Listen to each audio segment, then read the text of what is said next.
I'm going to do the lecture. Yeah. Don't you? You would be too good. Yeah, I can't compete. But now we're talking about 1939, and I do think about Kennedy, not that Kennedy, his father.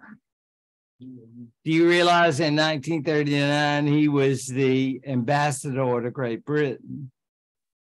What a choice. What a choice. Now, I know many of you grew up and John F. Kennedy was a hero, despite the wickedness that occurred in the voting process in Chicago. There's no proof of that. No, no, we can't prove it. So, yeah. But I thought it was just interesting when I thought about the year 1939 and the fact the Kennedys happened to be in London during that. And I thought, what in the heck was Franklin Roosevelt thinking about? And of course, what he was thinking about, as many of you know, is paying off political debts. Mr. Kennedy, or as many people would say, one of the sellers of booze illegally, was in fact a major contributor. And while he had been given the position as head of the SEC, for a Catholic Irishman, the idea of being ambassador to the UK was the ultimate. So FDR did it and lived to regret it. So that was an interesting year to have such a person, speaking of the Kennedys, and JFK was there, as far as I'm aware, as one of the multitudinous children, because they were fruitful. They were fruitful. And we know that he was there.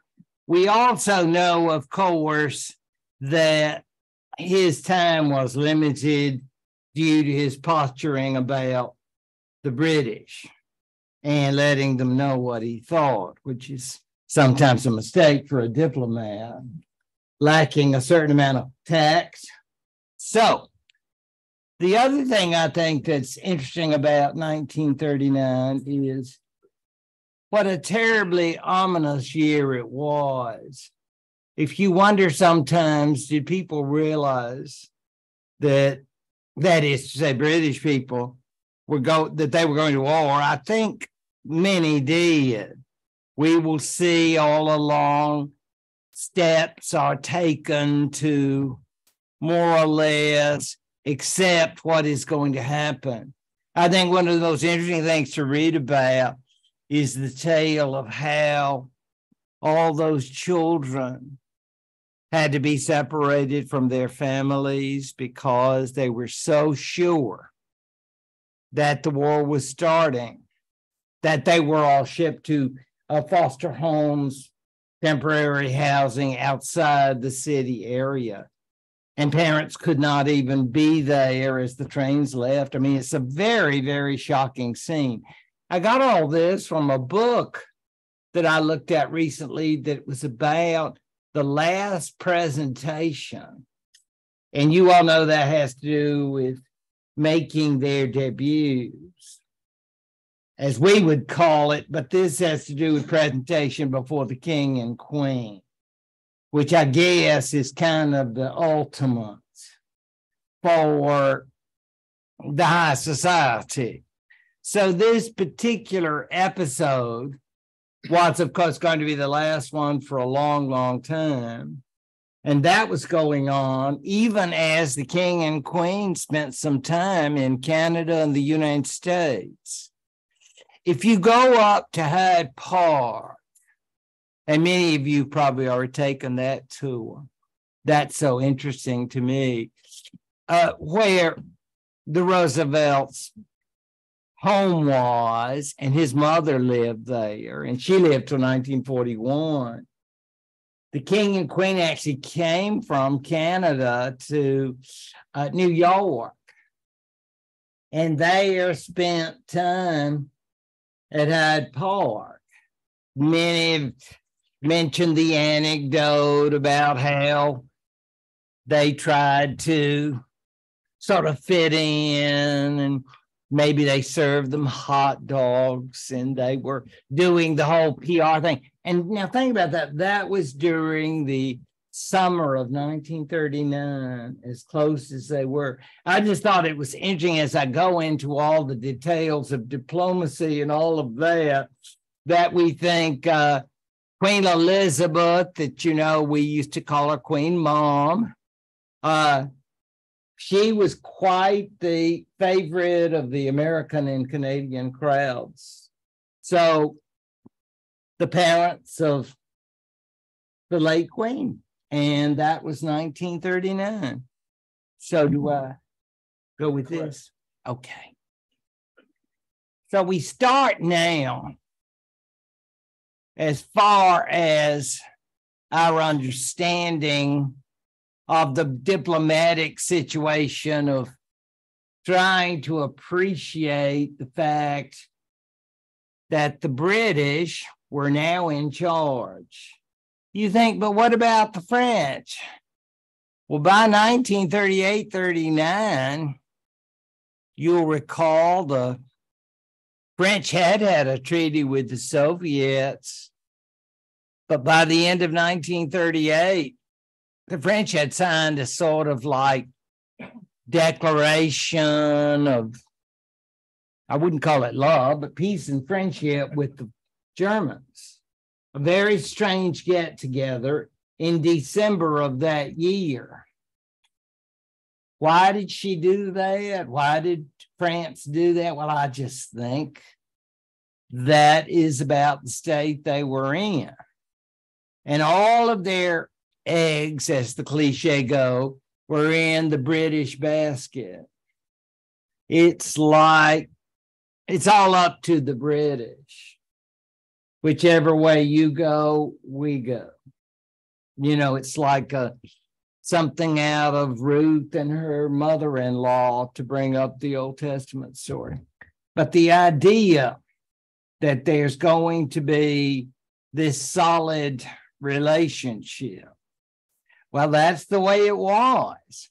And despite, you remember, there was a Franco-Soviet agreement, but I think you could definitely say the French had cooled off. I mean, it's like it's there, but obviously it didn't work very well when you consider the state of Czechoslovakia, or the late great Czechoslovakia, in the early months of 1939. Remember, we've done that because now we've moved on to Poland. Unlike Czechoslovakia, as I said last time, Poland had a history behind it, a history of centuries. And those of you who've been there will probably be aware of some of the history behind the places, behind the sites, and some of the Polish aristocracy and all the rest. But it's also true to say that it was, like its now late neighbor, Czechoslovakia, vulnerable to the attack of others, shall we say. It is important that we always bear in mind Poland did not have any claim to being a democracy. And nobody ever said it was, except some of my students on tests who probably didn't know the difference. You understand, though, you don't get a lot of credit on identification. Yeah, sort of. I wouldn't have bothered to buy a blue book, you know, with that. But they, you know, that's always the pat answer. I don't know where, you know, it's like it was a democracy being attacked, and like, I don't think so. The last time we saw, however, one of its leaders, a Pilsudski associate, coming back, remember he was a colonel in civilian clothes, coming back basically from London back to Warsaw with a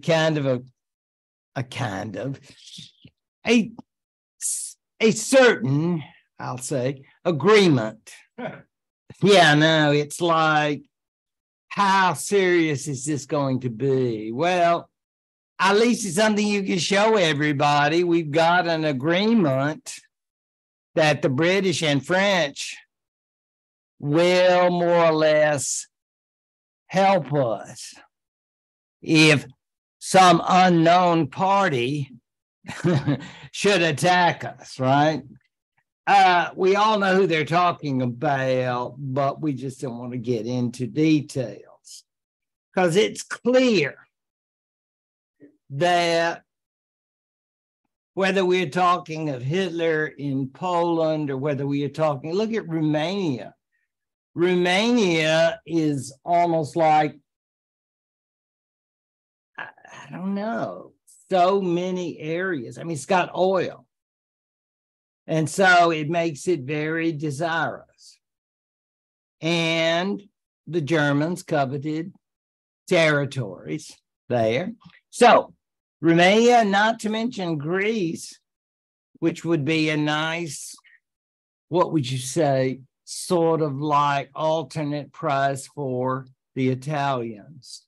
We think of our friends, you know, we love Il Duce. Yeah. So it seems very strange now that they will issue all of this. I guess this is what diplomats do, sit around writing agreements all day. Well, I guess back in that time they did. Because can you imagine all the copies? And you think, you remember in school we started Xerox and we thought that was cool. We just used it as a verb. I Xerox you, Xerox he, she, it, Xeroxes. But it's just thinking about what it was like in 1939 when you have these agreements. But that's the way it was. I mean, they were issuing. And then, of course, from Paris, should we say, YOC, we're coming along. We guarantee you also. The British/French stance had come a long way from, remember Leon Blum? I hope you do, the Popular Front. He's still hanging in. It's like these French governments come and go, like we change clothes, they change governments. And the idea was that the government was trying to continue on some of these reforms and changes, but this whole issue of the Germans and their dependence on the British would naturally affect that quite a bit. And so we're in April. I'm taking you month by month. If you think about that, by the summer, the king and queen are going to be in Canada, the United States. It's really wild, isn't it, when you think about it? And I might add, Neville Chamberlain is still the prime minister. You think, well, didn't appeasement kind of fall apart? Yes, but that doesn't mean he was going to give up. He is the one who more or less, as prime minister, guaranteed these other countries and said, we will come to your support. He is the one. We don't want, I mean, Churchill's in the background complaining and fussing. Don't you worry about that. But it is, of course, Chamberlain, who is still British leader and well aware, it seems to me, of the horrors ahead. And despite the fact the American ambassador is reporting back to Franklin Roosevelt, oh, brother, these British are losers. And I mean, that, shall we say, doesn't help things a great deal. But that's my opinion of Joseph P. Kennedy. I've never had a high opinion of him, but That's politics. You got to pay your debts. So that's an individual whose ambassadorship is soon coming to an end. But there you are. I use this photograph not as much to lament the loss of our beloved Czechoslovakia, but I do so that we can see these two Soviet foreign ministers. Obviously, it's not my decision as to who should get this great honor of being Soviet foreign minister. But as you know, Litvinov will be replaced by Molotov. Okay. Am I able to move or would that affect? That wasn't a video. I'm sorry. That's not a video. No. I just want them to be sure and say, you're fine. Okay. Just don't want. Okay. Well, we all know the beloved Czech leader. I don't mean Frank. Frank is Czech leader also, yes. But this is the number 2 Czech leader. Almost as good as Frank. Not quite. And you say, wow, that guy who is just smiling and happy, what a great guy. I would like to hang with him. Well, then you are probably a Litvinov person. And you would have been happy with Litvinov. He spoke great English. His wife was English. He lived in England. He really did. I mean, he was a serious, as we used to say, hardcore communist. But that's okay. Talked a lot about collective security. Spent a lot of time in Geneva. Yeah. It's interesting to think of how involved he was in the various issues of the time. And see how he's like, this particular individual's probably the, I would say, Soviet ambassador to the Czechs, something of the sort. And he and Litvinov, Maxim to us, but Litvinov and the ambassador, and you say, well, who's that unpleasant fellow on the other side? Big M, Molotov. You say, is he just having a bad day? Or does he miss Mrs. Molotov? What's the problem? What's the problem? I did that's just the way he is. You know folks like that. They're just not happy. I mean, they're not Auburn people. They're not from around here. I'm just saying, because we're happy people. Well, they named a cocktail after him. Well, I know. Yeah, not that kind of cocktail. Oh, yeah. No. You don't need to be around that stuff. This, here he is, though.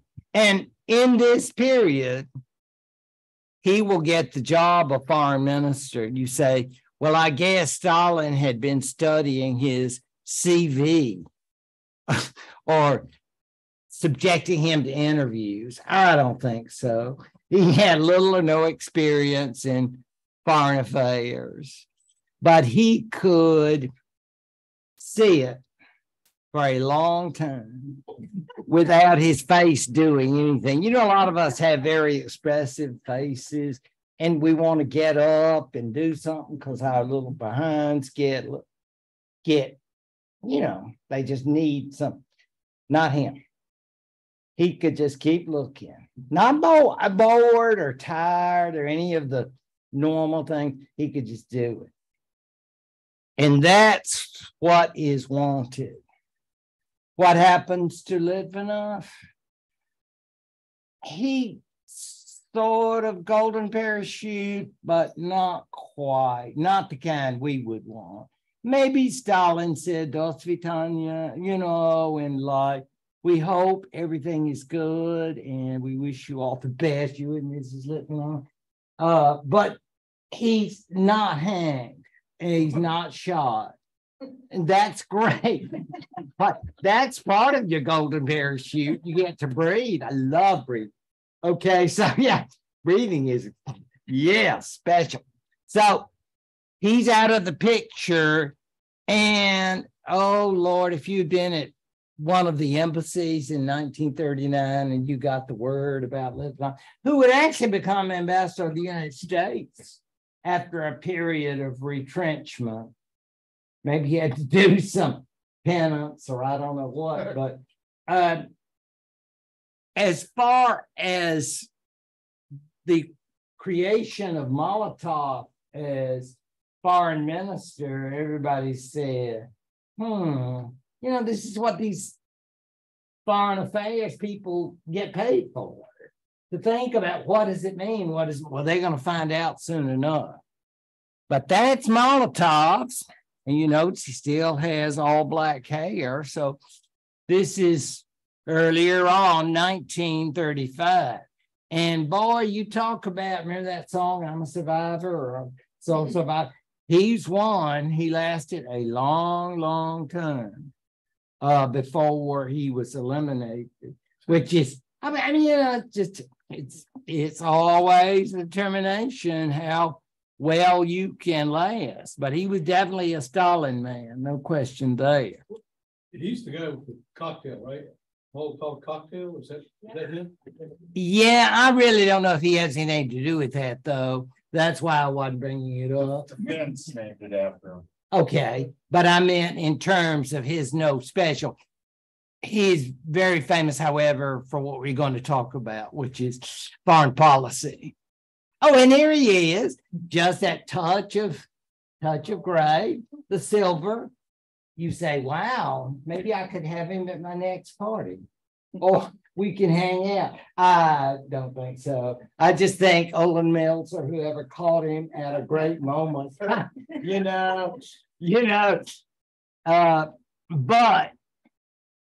it's not like he's pleasant. See, that's the difference. You knew with Molotov that he's always the same. I think the word is D-O-U-R, dour. Okay. As far as Litvinov, you see, it's always like, a little vodka and tonic and then hang out. Gosh, I love London. And, all of the things you say, wow, he's not so bad for being a communist. It's like, maybe we can hang out and be friends, but not with Molotov. Actually, the British and French had made attempts jointly at a kind of economic relationship with the Soviets. And you think of what nature could that possibly be? Well, I think it had to do with exchange from advanced countries to a less advanced one because of all the raw materials that the Soviet Union could provide. Even though we know Russia's not as large as the Soviet Union, it's still pretty big. So you think about all those republics today added to Russia and all that involves in terms of raw materials, like the wheat from Ukraine, just to add one obvious example. In any event, the British and French came the long way, all the way around the area of Finland to meet with the Russians and hope that there could be an agreement that would have political implications. Sometimes you start with talk about trade and then going into, can't this have other kinds of implications? Because I'm sure the British and French understood the Soviets didn't like Germans either. It's not as if Gosh, do you realize how long it was? Those of you with me in the fall will remember. Gosh, I think it's 1922 when the Germans in the first years after World War I were coming into a relationship with the Soviets because nobody wanted to be associated with either one of them, said, you're hurting too. We're hurting. Nobody likes us. Would you be my friend? You're thinking, well, that's just beautiful. They had gone to that Genoa conference and something grew. It didn't last, let me say that. It went on for several years, but I'm going to tell you, certainly by the coming of the Nazis, 1933, if not before, there's not going to be any kind of relationship between Germany and the Soviet Union. That is just antithetical to Adolf Hitler. As a result, then, you're going to have to build a whole new relationship. And it can really be tough. During those years, think about that now. It's not that long, but 22 to 31, 32. We've said some pretty hurtful things. And now we have to get past that. So therapy or there'd be mediators. You know, it's really insane when you think about it because, I mean, some really ugly things. Could you imagine if they put that on one of the, you know, the kids have all that stuff on their phones that they write. Man, could you imagine the Soviets and the Nazis? They would have said some ugly things. I imagine, you know, rude things, things that we of good manners, we who love Emily Post and treasure her memory, we would never have said, but these folks were, you know, Nazis are, you know, like, love Germany. I mean, it's like they just back and forth. So it's not really going to be easy. But, you know, in many ways, Poland helped solve that relationship. And you think, but why Poland? Well, in part because both had interests in Poland. Let's call it interests in quotation marks. And this helped them deal with the issue. And of course, you know, and I know it doesn't mean they necessarily like each other, because they obviously don't, but they want to work with each other. I guess that's the best way to put it. As such, Molotov will begin the process of going through long meetings with the British and French. Long meetings that will involve not just trade, but also dealing with the German issues in Poland, which we'll get to shortly. And just say all of this had started as Czechoslovakia is basically, I'd say, no longer an issue during the earlier part of 1939. And of course, all I need to mention is Danzig and the Polish corridor, and we all know where we're going there. And we're going to get there, but the Polish, somewhat foolishly, some would say, would never agree to the Soviets entering their territory, despite the fact that British and French advisors were telling them, well, let's just see if we can't work that out. Let's see if maybe we can't all come in there and help you. And the Poles, with good reason, say, I don't think the Soviets really want to help us. We are kind of leery of their help.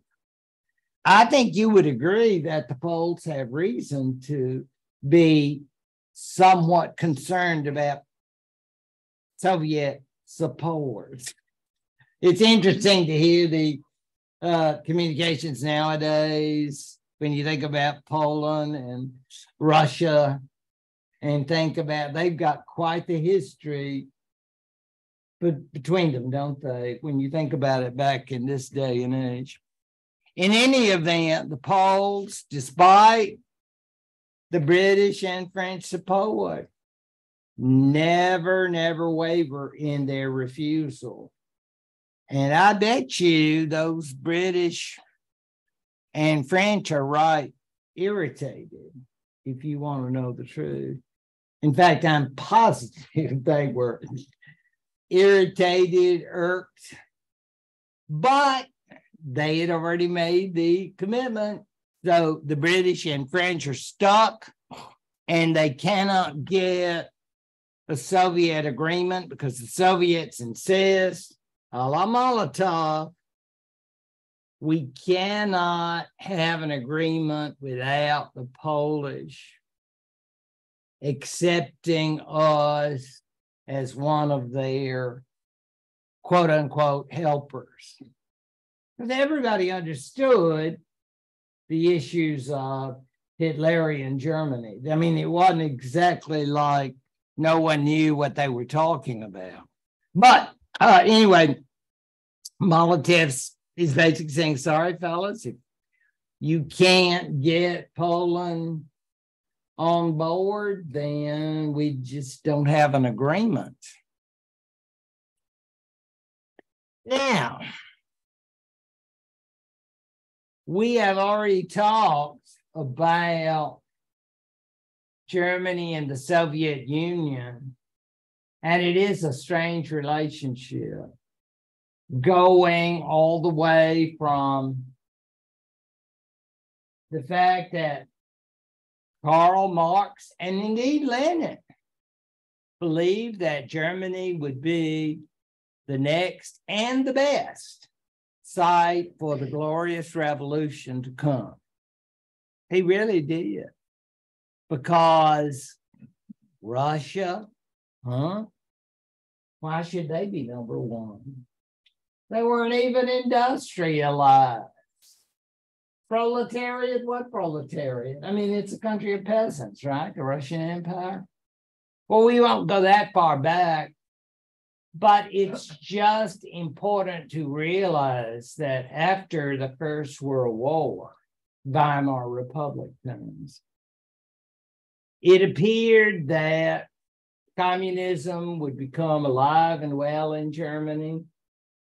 It was a democracy, and there were all kinds of political parties and folks fussing, and all kinds of newspapers and media that were trumpeting the good word according to them. And it's amazing how, of course, as we know, that comes to a screeching halt in the early 30s. As such, and understanding the Soviets and Germans, we understand that the matter of Czechoslovakia interested the Soviets. We saw Stalin talking to the Czechs. I'm sure he thought, well, I guess we can help them, you know. This is back in 1935. It can be okay. No big deal. As it turned out, however, we see that once the Czechoslovak situation became more and more serious, and the big four, remember the four-power pact? And guess what? Stalin's invitation didn't come. I heard you all having a party in Munich. I kept going to my box, and the postman seems to have lost mine. Oh, you talk about cross, irritated, irked, and maybe some stronger words that I won't use here. But I am sure he did not like it as they were doing this thing, because we're a major power. What's wrong with us? Why are you not getting us involved?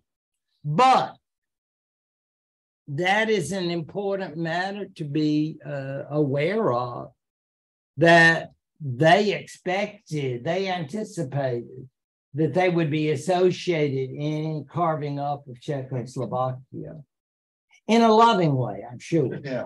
They're fellow Slavs, because, we're loving Slavomania. Yeah, we're all crazy about our Slavs. So, all of this. Now, the banning of the Communist Party, I think, is fairly obvious. By the early 30s, and certainly by 1933, to be overtly a communist in Germany is, as they used to say, hazardous to your health. They used to put on the cigarette packs. I think it would be very hazardous in 1932, 33, because everything that we think of as the fascist, hyper-nationalistic doctrines would have been so antithetical to communism. And these folks are not just going to turn over and say, well, we were sort of wrong with some of our ideas of Marx and Lenin, and let's just all be one happy German family. I don't think we can kind of go that far. Now, this will be a very odd situation, because now we have the banning of the party, and yet, all the other parties were banned too. There was a Catholic party. There were liberal parties during Weimar. There were social democratic parties that German communists and their Soviet friends would call social fascists. You think, what does that mean? It doesn't mean a lot. It just means we don't like you, so we want to say something rude. Yeah, social fascist, that always just kills me. You try to hurt people. Sticks and stones may break my bones. Yeah, I'm ready. Yeah, you can't hurt me. Don't say mean things about me online. So you get the idea of social fascists.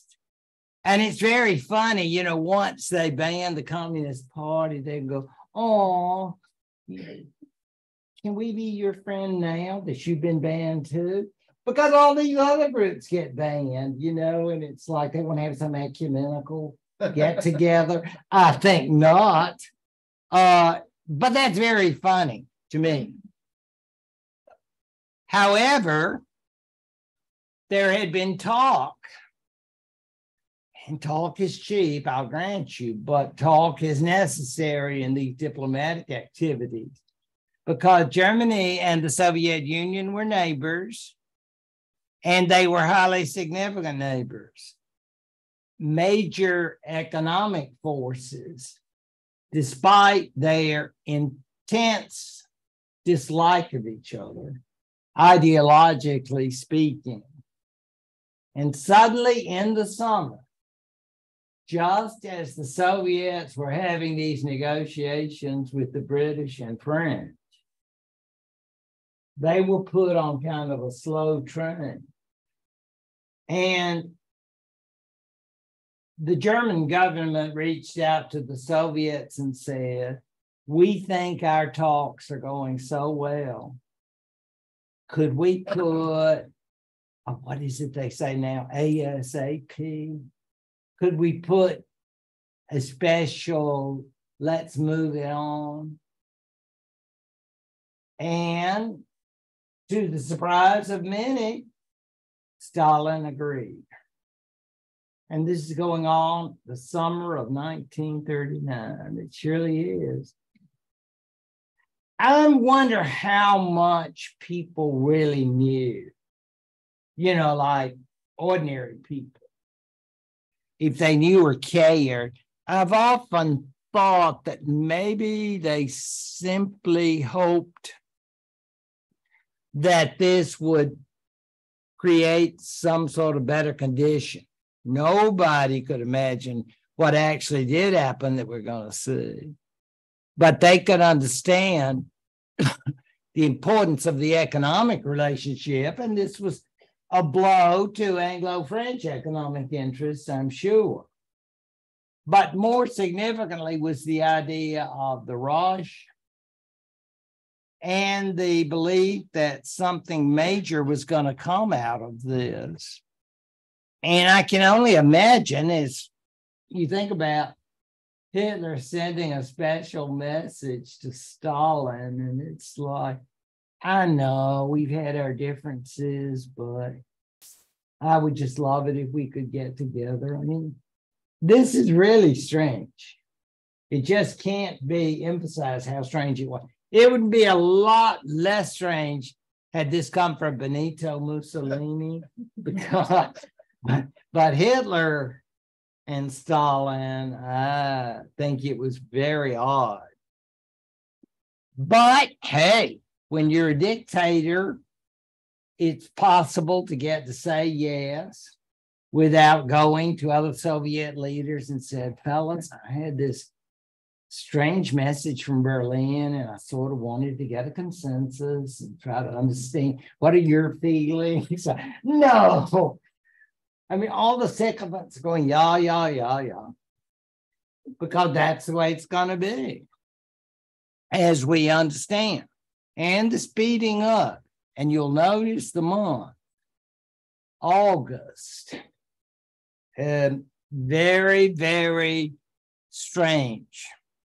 So if you had been one of those British or French representatives hanging out in Moscow, you might even think about booking your return home passage, because your mission is OVER.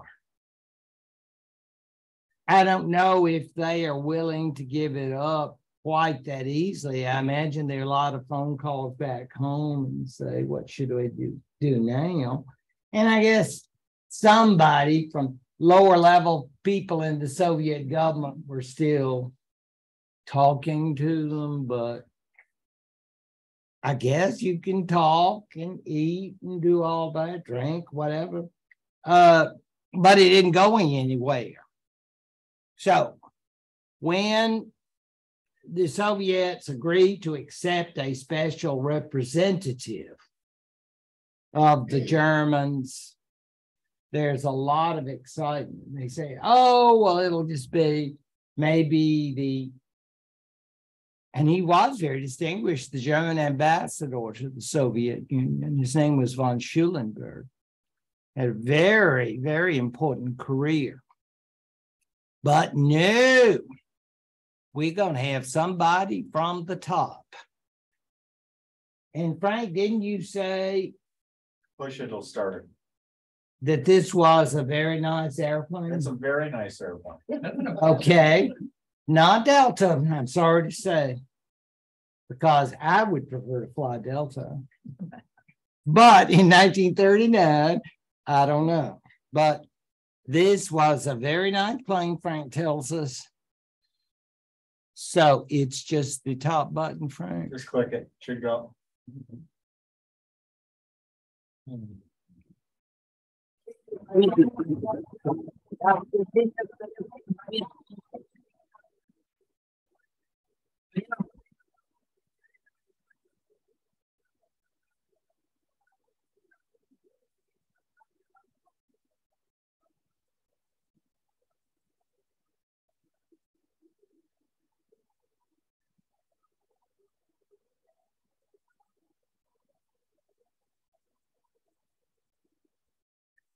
Here you go. Okay, thank you.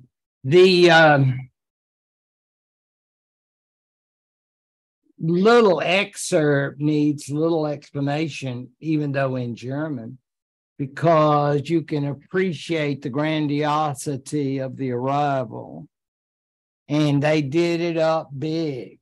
Now, they had to take all those signs down. Can you imagine? Like, we hate Germans, may all Nazis go to hell. And then you have to go all over Moscow with these committees of people to like, we heart Germans. It's absolutely amazing. And this is a quickie too, because, you know, it's not like we got a lot of time. It's not like the Olympics or something that we got lots of time to change signs, because you don't want anything ugly or hurtful for von Ribbentrop to see. Von Ribbentrop, as you will recall, had been foreign minister for a bit. He was basically Hitler's sycophant with little to recommend him on his own. But simply the fact that he was foreign minister, head honcho in that department, and he would take this flight. Imagine all those hours from Berlin to Moscow. I cannot imagine how long that would have taken way back then. But whatever it wasn't like on a wonderful Delta flight, there would be people, entertainment. Oh, it's glorious, wonderful, worth every people. Yeah, I'm pushing Delta, if you hadn't gotten my drift here. So could you kind of get that? Yeah. All right, there you go, man. You're ready when you are. But he was not there to have a good time. So the whole staff, the Ribbentrop crowd, were there getting ready during that trip of many hours, because they weren't going to have some sort of rest period and then you'll get a chance to visit Stalin later. We were going to hit the negotiating table right away. And that's a very, very busy time, I can assure you. But the arrival on the 23rd and the meetings without any kinds of rest stop or let's have parties, welcome to the USSR.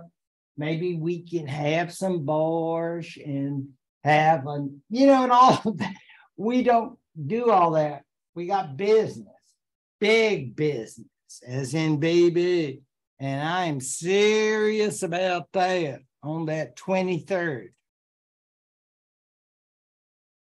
He will be meeting with Molotov and Stalin and a cast of thousands who were photographers, interpreters, and even a guy that I wanted to tell you all about. His name is Gustav, and my friends who know these things will have to help me. I'm thinking it's Hilger, Hilger. Here. He lived until 1965, and he was the official German interpreter for the Soviets. I mean, he worked for the Germans, but he was the interpreter. So he had a major role. So that's why you see him in all photographs, and you will see him in this particular session. And they have to really move things along. As far as I know, it's like some people may have done in school. I'm sure none of you pulled an all-nighter. You may have known people like that, maybe sorority sister, but no one, I'm sure you had your notes or those books of yours, but most of you understand they have to meet. Now, the Germans had a kind of like preface. They were going to start this agreement by saying the Germans and Soviets have had some rough patches, but ever since the birth of the Soviet Union and the birth of the Third Reich, we have come to appreciate our common affection. And Stalin said, let's just stop right there. The Russian people will never swallow that. That's too much, you know what. Yes, I'm not going to use that term. It's too ugly. But you know what I'm talking about. They did. They changed it at that time. They're probably sitting around having vodka and borscht and smoking away. And they say, we got to just say, basically, we're working through some difficulties and we are glad. You know, when they talk about they're going to have a workman-like relationship, and you know what that means? That we got some real differences here. But we're still working together. And that's how they changed this. They're not gonna, at least they weren't totally hypocritical about it. If you think about it, because, at least on Stalin's end, because the Germans had come in originally with this, oh, I just hug you and I just want to eat more bush every day and get up. I just love my beets. And all, well, but anyway, so the idea, of course, is we can have trade. We don't necessarily have to love each other. You're a communist. You seem to like being one. And I don't like that, but that's, you do your thing and you're a Nazi. I don't like that either. But can't we agree about Poland? And people are going, yes, that's a great thing to have in common. You need, if you want an agreement, we need to have something in common. And the British and French can go to HELL if there were one. Okay, it's like we're not going to invite the Germans and French to join us. So you ecumenical people, get over it. It's not going to happen. We're doing this for ourselves. I mean, because let's face it, the lovely British and French folks, they just want to help save Poland. But these people want to carve it up, right? And so why would we invite the British and French to our carving party? They're no fun. Party poopers. So they don't come. There were problems. Oh my gosh. How much of it we will see in this agreement would be quickly worked out. Now, to be honest, and some people may not know this, the Germans did have to come back for a subsequent meeting in November. But it was just a mop-up meeting, I call it. I mean, it's like we didn't, cross all the T's or dot all the I's. But this isn't the one, this is the one we all know about. This meeting in August, and a meeting that will, do I need to do anything, Erica? Okay. Okay.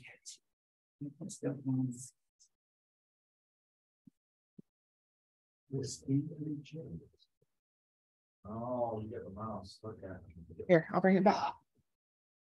So what we have then is the fact that now all these people, and believe you me, there was some drinking and smoking going on. So if you were afraid of secondhand smoke, you don't need to be at that meeting because these people are serious. Because I've seen the pictures. Now I have a story to tell you about that. But in fact, we know the Soviets wanted more or less this authority in Finland and up in Estonia and Latvia. The Soviets would also have that power in an area called Bessarabia, which is part of Romania. And what were the Germans going to get? Well, you'll see soon enough. But as far as they were concerned, they were happy with having some Lithuanian authority. And some of you know Lithuania is south. Well, it's the most southern of the Baltic republics. So the Germans had already been sort of pushing on Lithuania. So maybe some mixed population. I suspect that strongly enough. That's why that book is so important. So all of that, and you see unpleasant matters concerning Nazism and communism or any of that. We don't talk about that. We're just happy we have our agreements. And then the photographers came in, and that's the story I wanted to tell you all about, because when the photographer got back to Berlin and he showed his, you who are interested in photography, what do you call the rough negatives? Well, I guess he had those negatives and they were showing them to Hitler. And you know what they showed? Stalin smoking. And Hitler, who was both a vegetarian and non-smoker, did not care for it. So the official photographer redid the picture. I think this is fascinating. Actually, they didn't show. I guess you can redo photographs even in 1939. So it doesn't appear that the cigarette's actually there, because he really loved Camels. No filters. Yep. So this is some serious smoking. But I don't know, it was just that Hitler didn't approve of smoking, which is true, he did not. But also because he thought that smoking had to do with people being casual and informal. Hey, got a cigarette? You know, that kind of thing. And he wanted this to be an agreement of serious people. So showing people all lighten up too much like party fever, like your crowd at Mardi Gras. Yes. Not that you would be doing anything bad. You would be nice. It would be a wholesome family Mardi Gras. Yes, a plain, wholesome party. But I'm just saying that he didn't want his agreement shown with that blankety blank communist, with him smoking. So he took it out. How about that? The magic of cameras. Yeah. So we think about George Eastman. Yes, and all the great camera people. Or let's be fair to the Germans. Is it Leica? Leica. Yes. Great company, that. One of the finest cameras I've ever known about. And they cost a lot of money when I was a little boy. I don't know if they still do, but that was a big deal to have a Leica camera back in the day. So they talked, they drank, they ate, smoked, they had their agreement, and it's get back on the airplane. Yeah. And it's time to go to Berlin. where the German government had a big surprise party planned for von Ribbentrop. You know, he gets off the plane and you know what they all do? Said, "You're the second Bismarck." Yeah, Hitler said that. It's like, oh, shucks. Oh, thank you so much, sir. I love you. Well, we love you too. I mean, it's like the second Bismarck. Yeah, I mean, do you get excited when somebody calls you? Oh, maybe it's just Otto from now on. Yeah. I know. But that's very funny to me. Here they are. I know. Party City, man. You think you're a party boy. Yeah.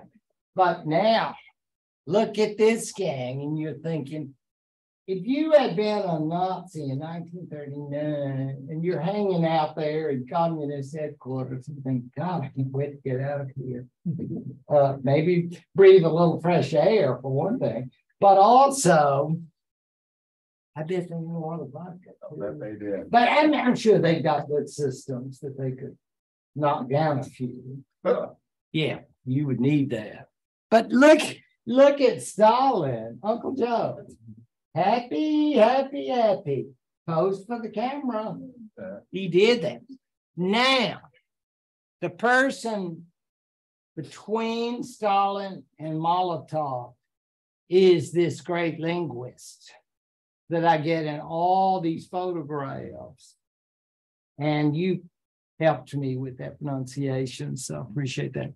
But yes, and there's Otto Jr. there on the end. He won. And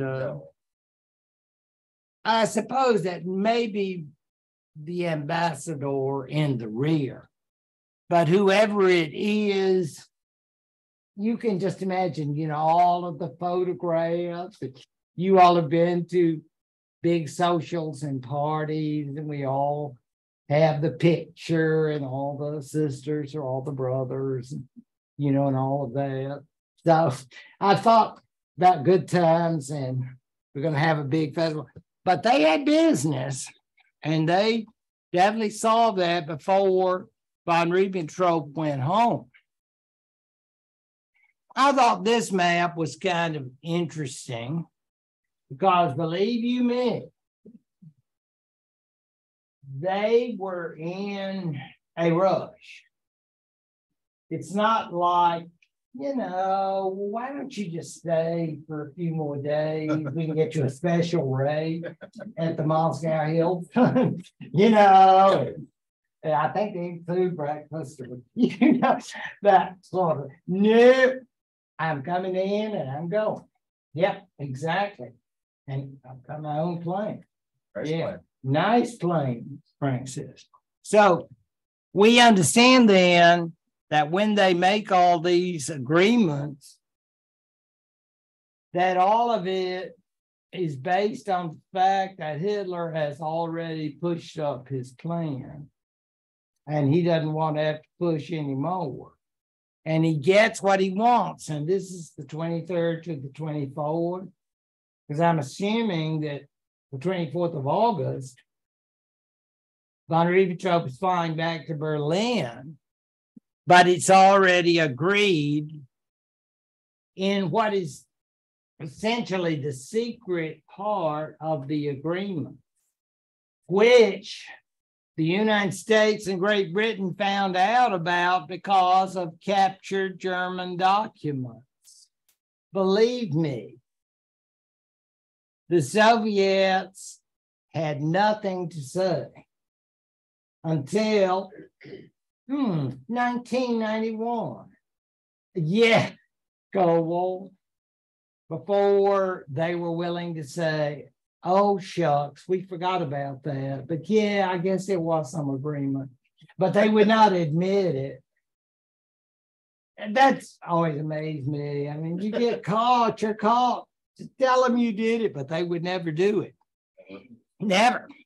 But I guess Yeltsin maybe, but around that time, 91, 92, right around in there, scholars got in there, and there it was, their copy. Now, you see the various parts that were entailed. As far as Poland is concerned, the territories of Lithuania, and as far as the Germans were concerned, and this is surprising to me a little bit, the Germans said, Finland is yours, do as you will. I'm surprised that the Germans had no more interest in it than that. But this is part of the non-aggression pact that was not public. Clearly not public for obvious reasons. And again, the Soviet version was not seen publicly until the 1990s. And the German version, 46, maybe 46, 47. Yeah, but around in that area. So, Poland. How could the Soviets and Germans agree with it? Well, I mean, the Soviets didn't like Poland. Eastern Poland, you'll recall, was territory that Stalin felt really belonged to the Russians anyway. And I'm sure if you were to ask Putin now, I'm not sure he wouldn't say, yeah, and we still would like to get some of that. So, I mean, this is an interesting area. Secondly, I think it's clear that the Germans, or indeed the Soviets, are willing to agree with anything to get their way. It doesn't mean they're being honest. I mean, honesty is the last thing here, right? I mean, you more or less agree, but you don't necessarily have sincerity as part of that agreement. And that would become clearer as time goes on, right? So look at the New York Times.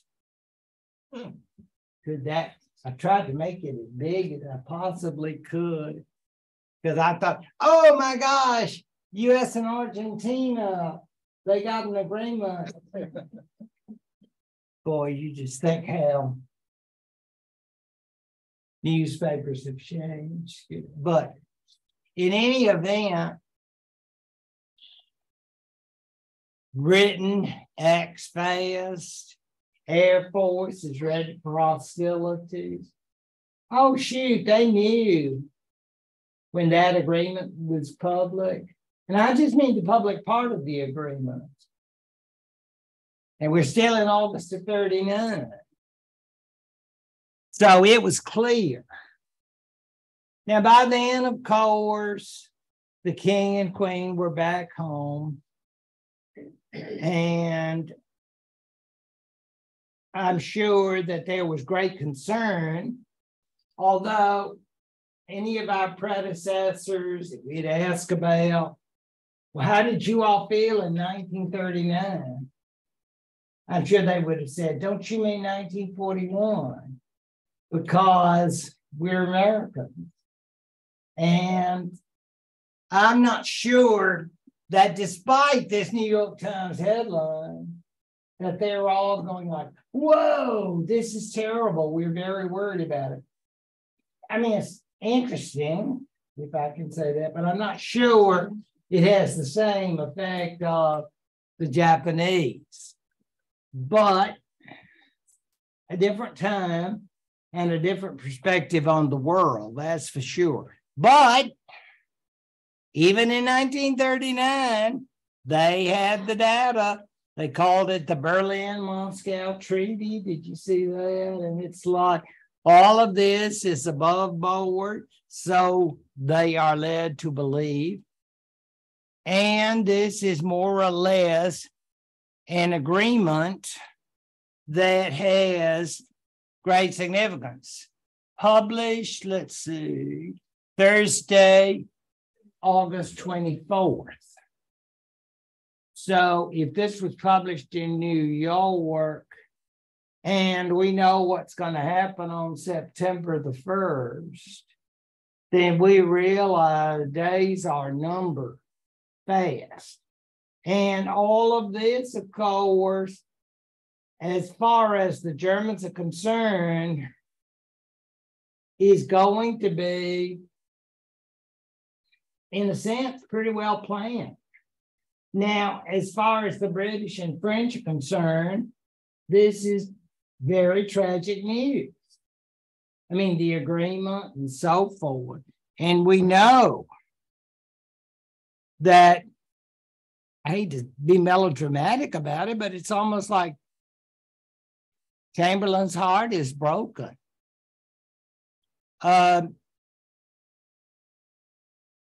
Remember, the British and French had already guaranteed that any attack on Poland would be matched with a state of war. It doesn't mean, and it didn't mean, that the British and French were going to do anything about it. But it did mean that there would be hostilities. And there were. And that's what we call the beginning of World War II, because they basically declare war on the Germans. Oh, yes, we have the memoirs of, you remember Sir Neville, the ambassador, he would go in, he would be summoned by the Germans and saying, it's over, pack your bag, you're going back to London. And that was all done in the next few days as the Germans would march into Poland. And clearly a very, very upset Chamberlain would come in. Now, you may find it surprising that the French don't have the same thing, but again, it seems like the British are speaking for the pair of them, doesn't it? Seems very strange to me, but so here he is.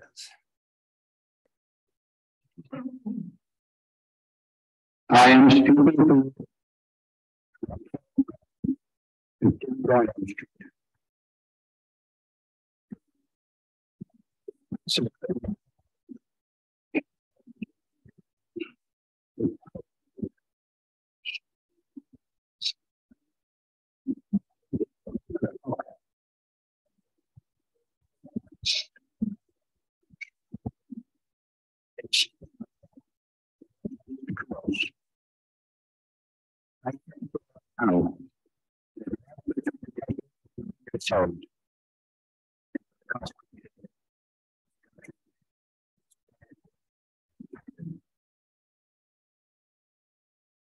Do you realize how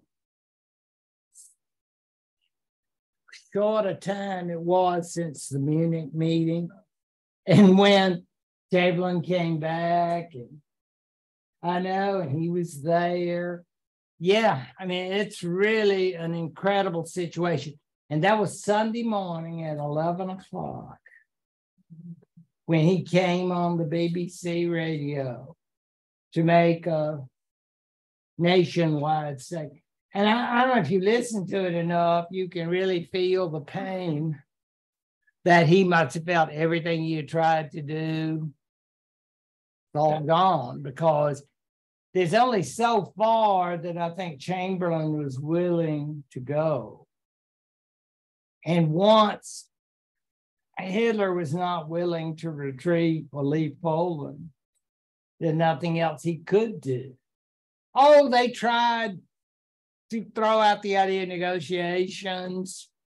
Oh my gosh, Roosevelt would get in touch with the Italians, even the Pope, and say, can't we negotiate this? But there would be none of that.